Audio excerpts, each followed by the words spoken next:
अच्छा माँ, तुमसे तो मिल लिया, अब मैं जरा अपने दोस्तों से भी मिलाऊं।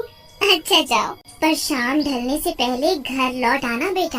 हाँ माँ, ठीक है, मैं जल्दी आ जाऊंगा। राजन अपने दोस्तों से मिलने चला जाता है और मिलते ही राजू, श्याम, क्या तुम दोनों ने मुझे पहचाना? मैं तुम्हारा बचपन का दोस्त राजन, जो शहर पढ़ने चला गया था। यार तू मेरे दोस्त, इतने सालों बाद आया है तू गांव में। अच्छा दोस्तों, हम कितने सालों बाद मिल रहे हैं, चलो इसी खुशी में कहीं घूम कर आते हैं। नहीं नहीं, हम नहीं जा सकते। क्यों, क्या हुआ? तुम दोनों घूमने के नाम से इतने डर क्यों रहे हो? क्या तुम्हें नहीं पता, इस गांव में शाम ढलने के बाद घर से कोई नहीं निकलता बाहर। पर क्यों, क्या बात है? क्या तुम्हें नहीं पता, रात के समय गांव में समोसे वाला भूत घूमता है। जो भी उसके समोसों की खुशबू सूंघ लेता है, वो भूत उसे उठाकर अपने साथ ले जाता है और उसे मार देता है। शायद तुम्हें भूत के बारे में कुछ नहीं पता, इसीलिए तुम भी खिड़की दरवाजे अच्छे से बंद करके सोना। चलो भाई, अब घर चले, अंधेरा होने ही वाला है। इतना बोलते ही राजू और श्याम वहाँ से चले जाते हैं। ये दोनों भी ना कैसी कैसी बातें करते हैं। कोई भूत भूत नहीं होता, शायद ये दोनों मुझे डराना चाहते हैं।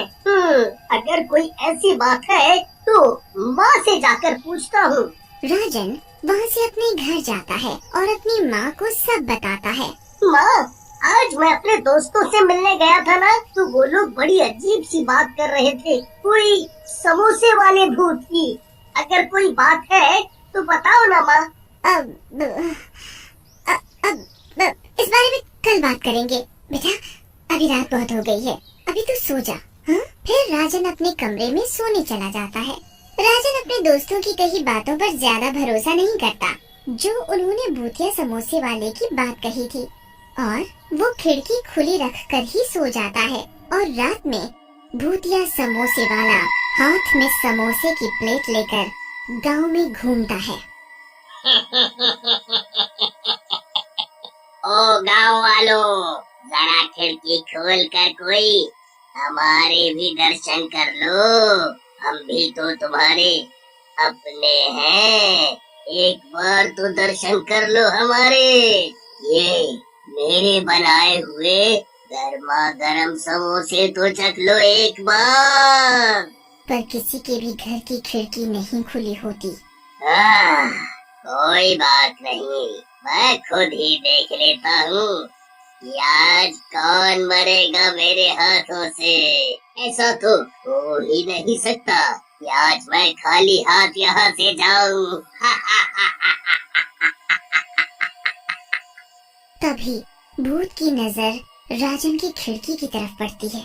फिर समोसों की खुशबू खिड़की से होते हुए कमरे में राजन तक पहुंच जाती है। समोसों की खुशबू पहुंचते ही राजन आकर्षित हो जाता है। क्या खुशबू है, ये खुशबू तो समोसों की है।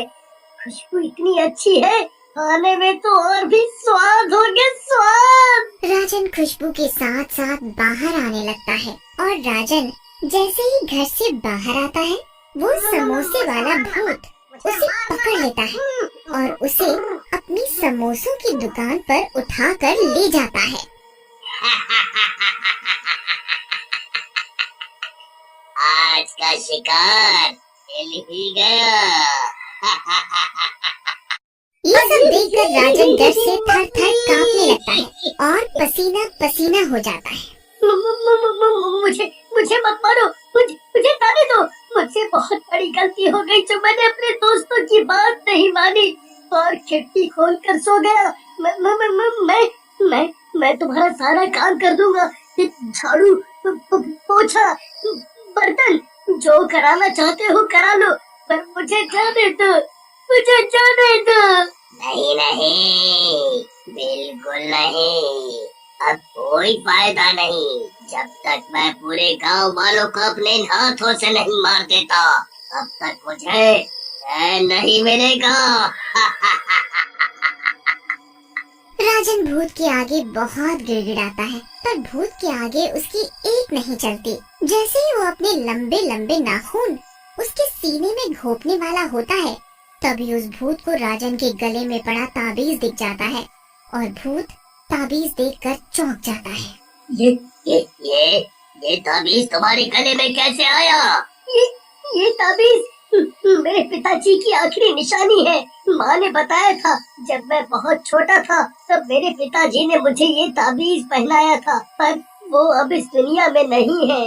ये बात सुनते ही भूत की आंखों में आंसू आ जाते हैं। ये ताबीज मेरा है और मैं तुम्हारा पिता हूँ। मैं कुछ समझा नहीं। राजन को कुछ भी समझ नहीं आता। तब भूत पूरी बात बताता है कि कैसे वो भूत बना। बेटा, आज से बहुत साल पहले गांव में मेरी समोसे की दुकान हुआ करती थी। मेरे समोसों के चर्चे दूर दूर तक फैले हुए थे। एक दिन सरपंच के बेटे ने भी समोसों की दुकान मेरी दुकान के बिल्कुल सामने खोल ली, पर उसके बनाए समोसे स्वादिष्ट नहीं थे और बासी भी बहुत थे। इस वजह से सभी उसके बनाए समोसे नहीं खरीदते थे।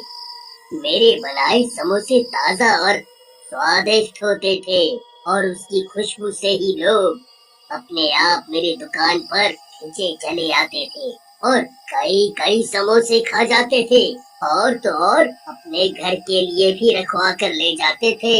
इस वजह से सरपंच का लड़का मुझसे बहुत चिढ़ता था। एक दिन उसने मुझे रास्ते से हटाने की योजना बनाई और चुपचाप मेरी दुकान में आग लगा दी और दुकान के साथ मुझे भी जलाकर मार दिया और मैं भूत बन गया। तब जब तक मैं उसे मार नहीं देता मेरी आत्मा को शांति नहीं मिलेगी। पिताजी, अगर आपकी मौत सरपंच के बेटे की वजह से हुई है तो आप गांव वालों को क्यों मार रहे हो? बेटा, जब मेरी दुकान में आग लगी थी तब किसी ने भी मेरी मदद नहीं की। सभी खड़े खड़े देख रहे थे बस। इसलिए मैं इन सबको मार दूंगा, पर मैं अभी तक सरपंच के बेटे को मारकर अपना बदला नहीं ले पाया, क्योंकि वो अपने घर को हमेशा बंद रखता है, कभी भी बाहर नहीं आता।